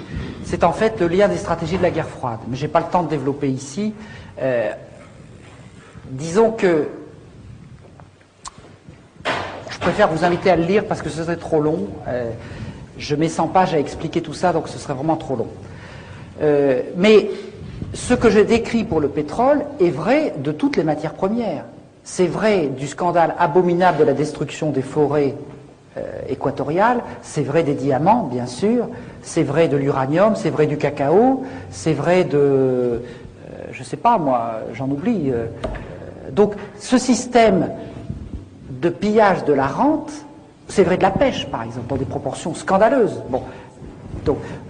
Donc ce système-là, il s'applique à toute l'exploitation rentière des richesses de l'Afrique. Et la deuxième question, c'était... Oui, sur le tribunal pénal international, je sais qu'il y a un certain nombre de gens qui sont sceptiques, mais nous nous battons énormément. Non pas, je ne parle pas du tribunal pénal international de La Haye ou tout ça, je parle de la Cour pénale internationale qui va démarrer à la fin de l'année. Bon. Il faut savoir quand même, en termes de biens publics, c'est quelque chose d'essentiel. Quand il y a eu, en 1945, la réaction du monde entier après le génocide des Juifs, plus jamais ça, les pays ont été obligés de réunir la Convention de Genève contre le génocide. Et en même temps qu'ils mettaient en place cette Convention de Genève contre le génocide, ils envoyaient leurs meilleurs juristes pour la rendre inapplicable. Et donc la société civile, pendant 40 ans, a remonté la pente, et tout un tas de gens se sont battus pour qu'on rende applicables les conventions de Genève, et finalement, il y a eu la création d'une Cour pénale internationale qui va bientôt démarrer, et que la France-Afrique a combattu avec la dernière énergie, et que les États-Unis combattent. Donc tout ça, c'est plutôt bon signe. Pourquoi je n'ai pas, comment dire, je ne suis pas sceptique par rapport à la Cour pénale internationale? Parce que je crois à l'auto-évolution des institutions. C'est-à-dire que quand on crée une institution, au début, elle est très imparfaite. Quand on a créé la justice républicaine en France, vous croyez qu'elle ne privilégiait pas les riches? Elle commence toujours de manière imparfaite. Mais quand vous créez ce genre d'institution, peu à peu se décline un langage qui s'appelle le droit, et peu à peu, on peut contester le droit, parce qu'on n'est plus tout à fait dans l'arbitraire, on est dans des procédures écrites, des procédures visibles, et donc, au lieu, si vous voulez, pour résumer, c'est un peu le sous-titre de mon dernier bouquin, c'est secret et impunité. L'impunité va avec le secret. Tout ce que je vous développe ici, c'est une perspective de bien public. Les biens publics, ce n'est pas seulement des biens pour tout le monde, c'est des biens qui se débattent en public. Et par conséquent, une justice même imparfaite, elle se débat en public. Et quand vous êtes en public, vous gagnez déjà beaucoup de choses, parce que quelque part, vous pouvez combattre l'impunité. Et pourquoi j'écris Noir Chirac? Parce que Noir Chirac est au cœur d'un certain nombre de mécanismes secrets qui lui valent toute son impunité. Et donc, l'enjeu principal, avant d'obtenir des choses, c'est de se battre contre tous les systèmes d'oligarchie qui veulent faire fonctionner l'économie et la politique dans le secret, sans parler du militaire.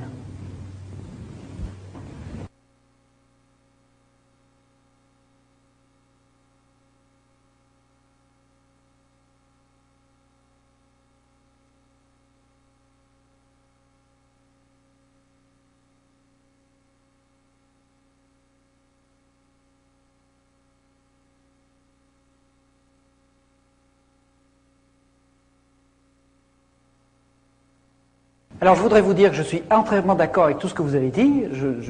Tout ce que vous dites, c'est exactement le même constat que nous faisons. Je constate, je crois que vous êtes un peu plus de 200 aujourd'hui. Il y a 3 ou 4 ans, il y aurait eu 15 personnes. Si vous voulez, nous devons vaincre en France quelque chose de terrible. Les Français n'ont pas plus envie de savoir les crimes qui ont été commis par la France en Afrique, les crimes abominables depuis 100 ans, que les Autrichiens de savoir qu'il y avait proportionnellement plus de nazis en Autriche qu'en Allemagne. C'est-à-dire que, quelque part, il y a une protection extraordinaire de l'ensemble des médias, de la classe politique, mais aussi des citoyens contre les mauvaises nouvelles. Je suis en train de vous apprendre des mauvaises nouvelles. Et dans un premier temps, ça fait mal d'apprendre des mauvaises nouvelles. Après ça, on a envie de se battre. Mais personne n'a envie de franchir cette étape. Donc, nous avons dû lutter pendant 10 ans contre une résistance sourde de tout un tas de gens qui voulaient dire tout ça, ça n'existe pas. nous avons été capables d'imposer le concept France-Afrique. Aussitôt, quelques journalistes bien payés ont été envoyés dans les journaux pour dire la France-Afrique c'est fini depuis 5 ans ou 10 ans. De même que Chirac vous dit en 1995 les financements politiques c'est fini depuis 1990, en 2000 il vous dit c'est fini depuis 1995 et en 2005 il vous dira c'est fini depuis 2000. Bon, eh bien on vous dit la France-Afrique c'est fini alors que ça dure plus que jamais. Mais ce que je remarque c'est quand même qu'il y a de plus en plus de gens qui ont envie de savoir et qui commencent à sentir, comme vous le disiez très bien, que ce n'est pas seulement le malheur des Africains qui est en train de se faire, c'est notre propre malheur. Comment pensons-nous que par rapport à un continent qui va bientôt compter 1 milliard d'habitants, nous pourrons avoir des relations pacifiques si nous continuons de vendre à l'Afrique ce que nous avons de pire en termes de voyoucratie? Bon, je crois que c'est de l'ordre de l'évidence.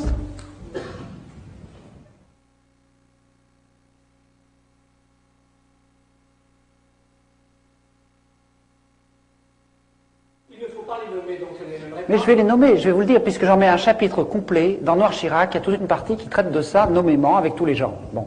Donc si vous voulez, je n'ai pas peur de donner les noms.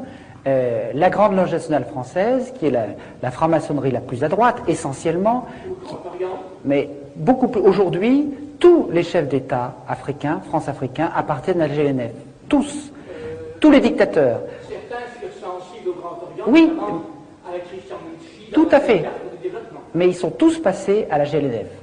Et de même que les principaux responsables des services secrets, de même que les généraux qui commandent les anciennes troupes coloniales, de même que le lobby, une grande partie des gens qui dirigent le lobby pétrolier, et les 3 chefs d'État qui m'ont fait un procès, Omar Bongo, Sassou Nguesso, Idriss Déby, Arkady Guédamac, dont j'ai parlé tout à l'heure, qui me fait un procès qui est un haut dignitaire de la GLNF, tout l'état-major de TF1, une grande partie de la presse régionale, etc., etc., font partie de ces réseaux d'initiés dont j'explique dans Noir Chirac qu'ils ont été constitués dans le cadre de la guerre froide.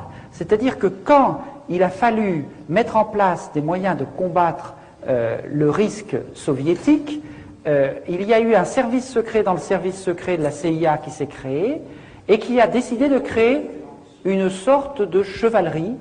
Et cette chevalerie, ils l'ont recrutée à la fois dans certaines obédiences maçonniques très à droite, mais également dans les Rose-Croix, également dans les sectes de Templiers, la scientologie, etc. C'est-à-dire qu'il y a toute une partie sectaire initiée, mais qui n'est pas seulement la GNF, c'est aussi la mafia. La guerre froide s'est faite avec la mafia, que ce soit la mafia italienne ou la mafia corse. Et la mafia corse, on lui a attribué des fiefs en Afrique. Et il est en train de vouloir revenir en Corse. Il y a une difficulté importante, et là je tiens à être tout à fait précis, c'est que dans l'histoire de France, dans l'histoire de la démocratie, dans l'histoire de la République, la franc-maçonnerie a joué un rôle positif très important. Beaucoup des institutions républicaines, y compris de la construction du bien public, s'est fait à cause, j'allais dire, de la partie positive de l'humanisme franc-maçon.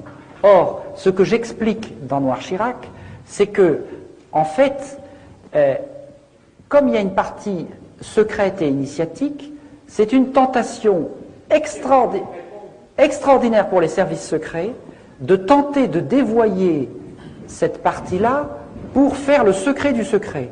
Et c'est comme ça que dans l'histoire de la franc-maçonnerie, très souvent, il y a eu des responsables des services secrets qui sont devenus grands maîtres. Il y a eu Barouin, il y a eu récemment Guglielmi, etc., etc. Et comme vous l'expliquez, l'ancien patron de la DGSE, M. Marion, a dénoncé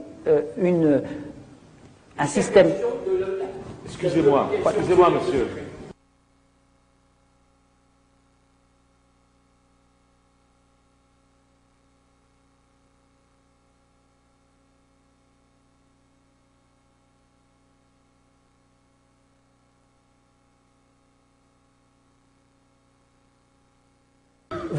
Vous avez tout à fait raison. Tous ces enjeux sont profondément liés. Et nous avons créé, il y a 1 an et demi, une association qui s'appelle Bien Public à l'échelle mondiale, qui a fait un travail pluridisciplinaire tout à fait remarquable pour montrer comment, ce que je vous expliquais au début, dans notre mémoire de l'humanité, on sait qu'on est capable de conquérir du bien public par une espèce de moteur à 3 temps. C'est-à-dire qu'on démarre par on démarre par un bien désirable, c'est-à-dire que un bout d'humanité considère qu'il y a quelque chose qu'on doit absolument avoir ou qui est insupportable. Par exemple, l'absence de soins pour les malades du sida ou, à un moment donné, le besoin de pouvoir donner l'éducation aux enfants, etc. Il y a un bien désirable. Et à ce moment-là, il y a un mouvement désirant qui se constitue pour le réclamer.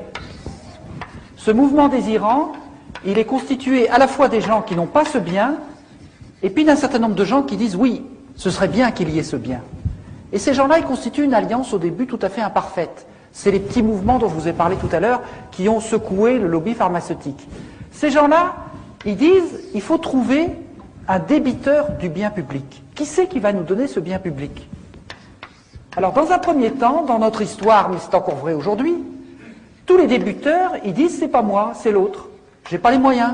Vous demandez à la Banque mondiale, elle dit c'est pas moi, le FMI dit c'est pas moi, l'ONU dit c'est pas moi, etc., etc. Donc à ce moment-là, qu'est-ce qui se passe? On repart pour un tour. Le bien devient de plus en plus désirable parce qu'il n'est toujours pas là et les gens le veulent.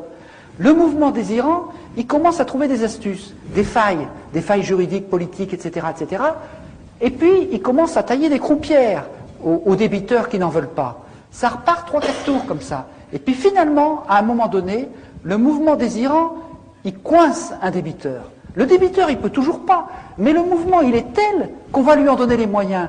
Quand, au bout d'un long processus, on a dit il faut la santé, il faut la sécurité sociale elle n'avait pas les moyens, mais comme on lui a dit c'est vous la sécurité sociale qui allez le faire, on lui a donné les moyens. Donc tous ceux qui prétendent qu'on ne peut pas conquérir les biens publics parce qu'il n'y a pas de débiteur qui ait les moyens se trompent, parce qu'en fait, le débiteur a les moyens le jour où le mouvement désirant est devenu assez fort pour les lui donner. Et donc, c'est exactement ce type de travail que nous sommes en train de faire, et nous sommes en train d'ouvrir 5 chantiers sur les questions du climat, les questions de la santé, justement, les questions de la justice pénale internationale, les questions du droit maritime, la circulation des mers, et les questions de l'accès au crédit et de la monnaie, parce que la monnaie est un bien public, quand on voit la manière dont aujourd'hui elle est mise entre des circuits criminels. Et par conséquent, ce qui nous apparaît maintenant, c'est qu'en fait, tous ces combats, comme vous le disiez tout à l'heure, ils ont la même cible. Que ce soit les problèmes de farine animale, que ce soit les problèmes du lobby pétrolier qui refuse de lutter contre l'effet de serre, que ce soit les problèmes de destruction des forêts, c'est toujours la criminalité financière et la dérégulation qui est derrière. Et par conséquent, on peut tout à fait mener des combats communs.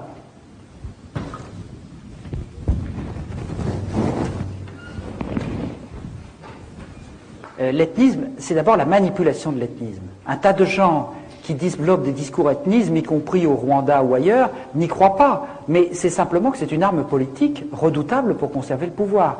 Et cette arme politique, elle a été très souvent utilisée par le colonisateur. L'IOT enseignait à tous ses disciples comment dresser les ethnies les unes contre les autres. Donc l'ethnisme, c'est d'abord une manipulation, très souvent. C'est une manipulation pour obtenir le pouvoir. Mais d'autre part, le découpage des frontières a été aussi une manipulation ethnique. C'est-à-dire le fait que ces frontières soient mal taillées, c'était également pour rendre ces pays ingouvernables. Mais en même temps, si vous vous souvenez de tous les leaders indépendantistes du début, ils étaient tous panafricains. Et aujourd'hui encore, les plus éminents esprits qui se battent contre ces problèmes, avec lesquels on peut rencontrer, discuter, ils sont tous persuadés qu'il n'y a pas d'avenir en dehors du panafricanisme, ou tout au moins d'un débordement considérable des petits pays qui ont été créés pour être invivables par le colonisateur. Si vous regardez le début de l'histoire, les Olympio, les Kwame Nkrumah, les Umniobe, etc., tous ces gens-là, ils étaient panafricanistes, et c'est Focard qui s'est battu avec Oufouette pour diviser ces pays en tout petits morceaux.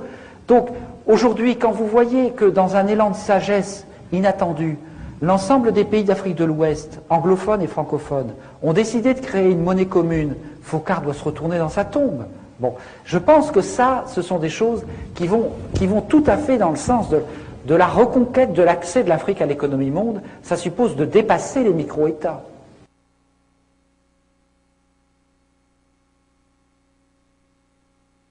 Mais justement, si vous voulez, c'est tout l'enjeu, et je voudrais finir par ça, c'est que aujourd'hui, le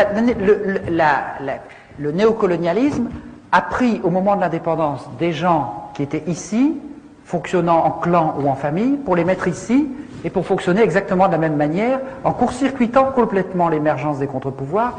Et chaque fois qu'il y en a qui sont apparus, on les a plus ou moins éliminés. Ce n'est pas un hasard si dans ces États rentiers, gouvernés par des clans, chaque fois qu'il y a des gens qui veulent créer de la richesse économique ou des activités, l'administration fait échouer la création d'activités parce qu'un développement productif suscite des contre-pouvoirs des classes de travailleurs et d'entrepreneurs qui ne dépendent pas de l'État. Donc aujourd'hui, la bataille centrale pour développer, je dirais, les indépendances africaines, c'est la bataille qui consiste à développer à tous les niveaux les mécanismes de solidarité et de construction économique, sociale et politique à cet étage-là. C'est cet étage-là, l'étage des valeurs. Si vous voulez, pour moi, aujourd'hui, le travail essentiel en Afrique, c'est un travail politique, historique, anthropologique, etc. C'est que les Africains discutent, débattent, ils essaient de dire quelles sont nos propres valeurs, qu'est-ce qui va nous permettre de reconstruire, qu'est-ce que nous avons en nous qui nous permet de refuser la corruption, qui nous permet de bâtir des règles du jeu où nous nous reconnaissons qu'ils ne nous sont pas imposées. Et personnellement, je pense que si les Africains font cela, ils vont apporter énormément au monde. On dit toujours, il n'y a pas de contre-pouvoir en Afrique, il y a des chefs, etc. Mais quand vous regardez les chefs, la tradition africaine, il y a une sophistication des contre-pouvoirs, de capacité d'empêcher le chef de délirer, tout à fait extraordinaire. Pour moi, il y a autant de réserves, d'inventivité politique dans les traditions africaines qu'il n'y a de réserve pour les médicaments du futur au XXIe siècle dans les forêts africaines. Je crois tout à fait que l'Afrique va être capable d'inventer des formes de démocratie, des formes de contre-pouvoir, de légitimité, de solidarité et d'échange qui vont nous apporter beaucoup. Mais pour qu'elle y arrive, la première condition, c'est qu'elle ait confiance en elle-même. Ça, c'est un ballon, ça ne fonctionne qu'en la confiance. Si les Africains n'ont pas confiance en eux-mêmes, ils ne seront pas capables de déployer tout ce qu'ils ont et qui vont leur permettre de construire ces étages dont ils ont montré dans le passé qu'ils étaient parfaitement capables de les construire. Moi, excusez-moi.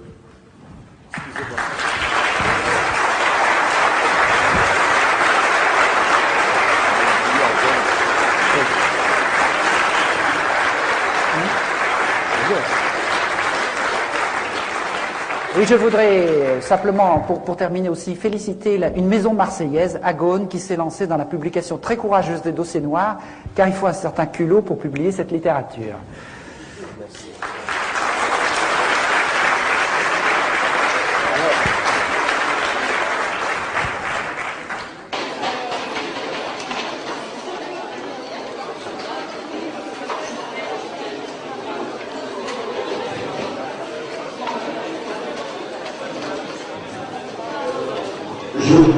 Excusez-moi, je voudrais juste donner le titre du livre que Nacha a cité tout à l'heure.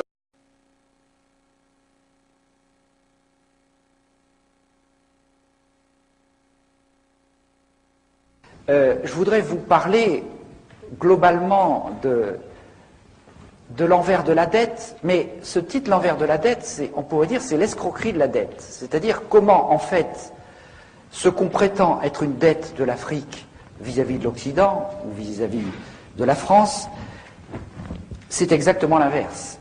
C'est exactement l'inverse. Et cette dette, elle n'est pas d'abord économique, elle est d'abord politique. C'est-à-dire que je vais vous parler de politique. Je suis un économiste, parce que j'ai fait de l'économie il y a un peu plus de 35 ans, parce que je pensais que c'était comme ça qu'on luttait contre les problèmes d'injustice, d'inégalité, etc. Bien, aujourd'hui, je suis un économiste qui pense que ça passe d'abord par la politique, c'est-à-dire que quand vous prenez un pays comme le Cameroun, par exemple, qui est un pays riche extraordinairement en ressources matérielles et en ressources humaines, son seul problème, c'est pas la richesse, c'est la légitimité du pouvoir. Si vous avez un pouvoir qui passe son temps à détruire tout ce que les gens fabriquent et à organiser la corruption, comment voulez-vous qu'un peuple s'en sorte? Donc les problèmes sont des problèmes de légitimité, et vous allez voir pourquoi ces problèmes de légitimité se posent. Alors avant de vous parler de la France-Afrique, je vais vous parler un tout petit peu de l'historien de longue période, Fernand Braudel, qui est le plus grand historien du XXe siècle, qui a beaucoup écrit sur la Méditerranée, vous le savez sans doute, parce que ça va nous éclairer sur les enjeux, et notamment sur ce qui est arrivé à l'Afrique. Braudel décrit toute l'histoire de l'économie, mais aussi de la politique, comme une maison à 3 étages. Vous avez en bas, au rez-de-chaussée, l'économie de subsistance, de survie, d'autoconsommation, la pêche, la chasse, l'agriculture locale. L'humanité a vécu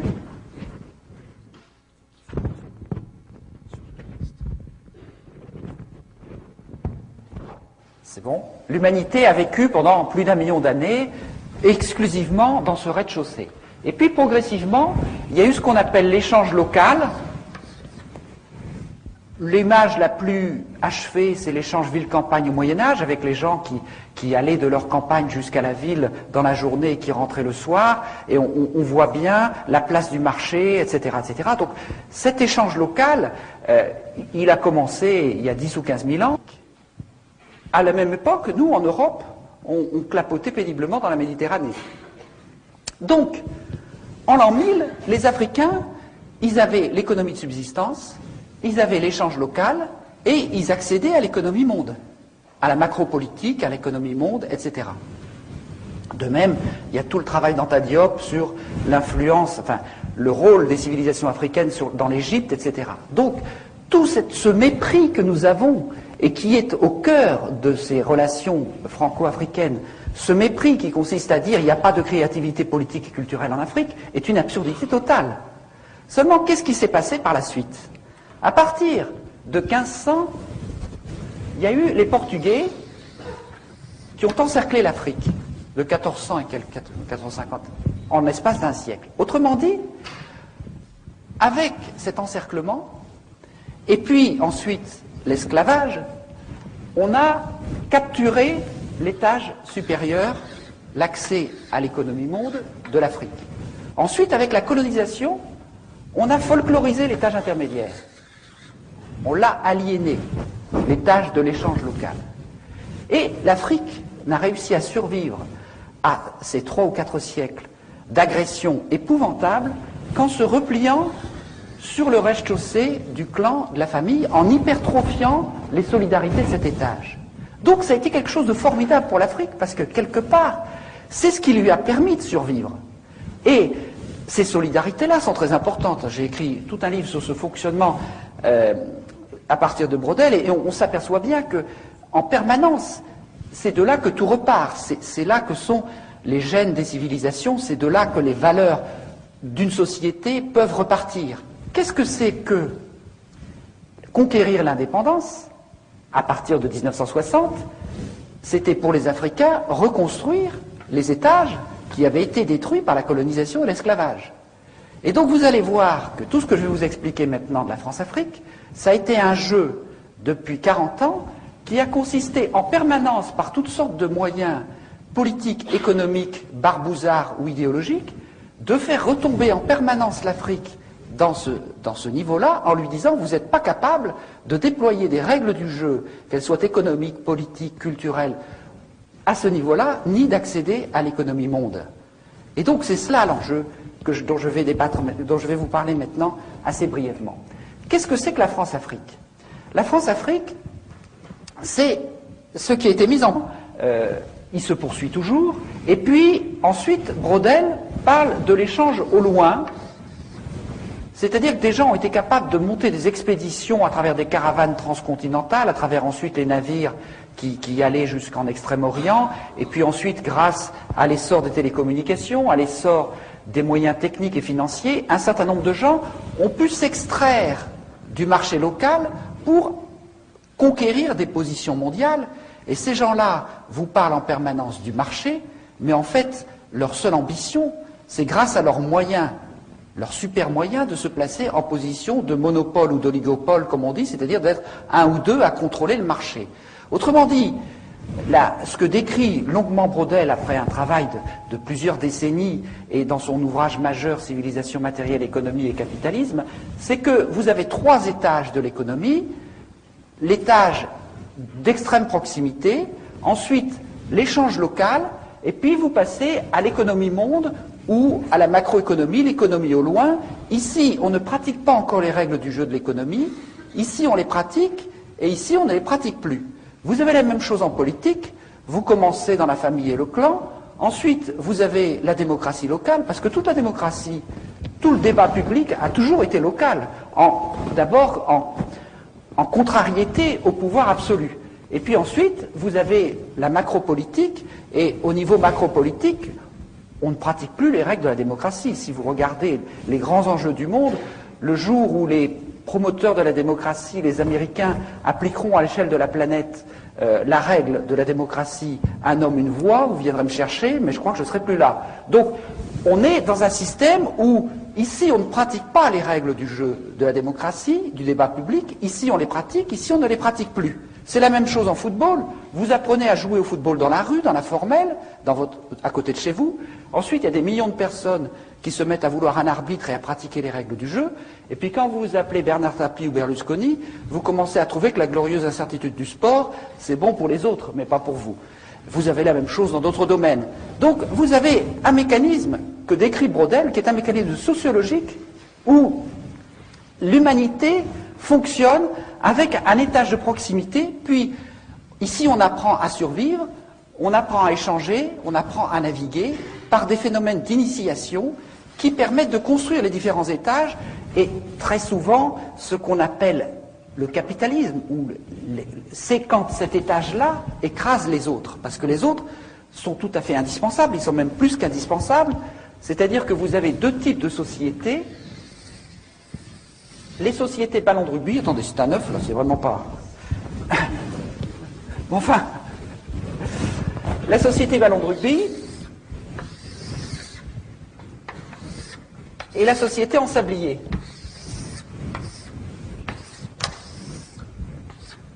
La société ballon de rugby, c'est les sociétés, j'aurai l'occasion d'y revenir parce que je terminerai, après vous avoir décrit des choses assez horribles, je terminerai sur une note positive.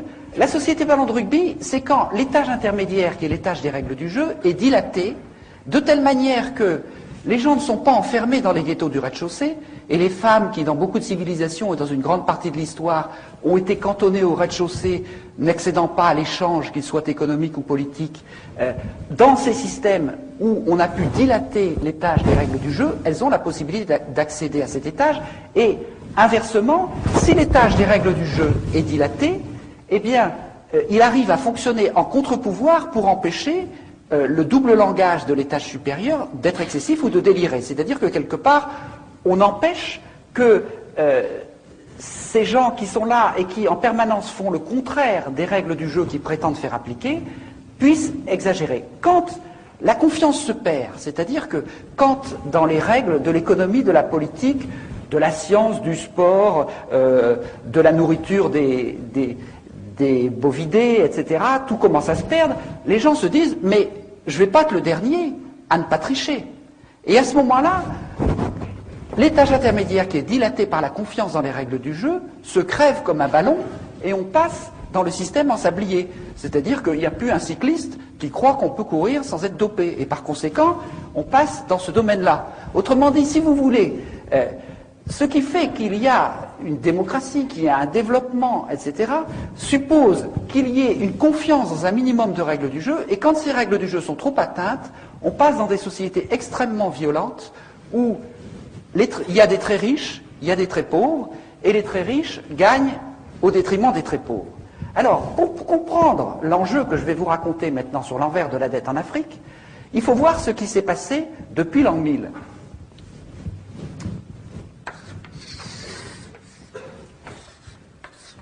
Je dessine brièvement l'Afrique. En l'an 1000, les Africains, ils naviguaient jusqu'en Chine.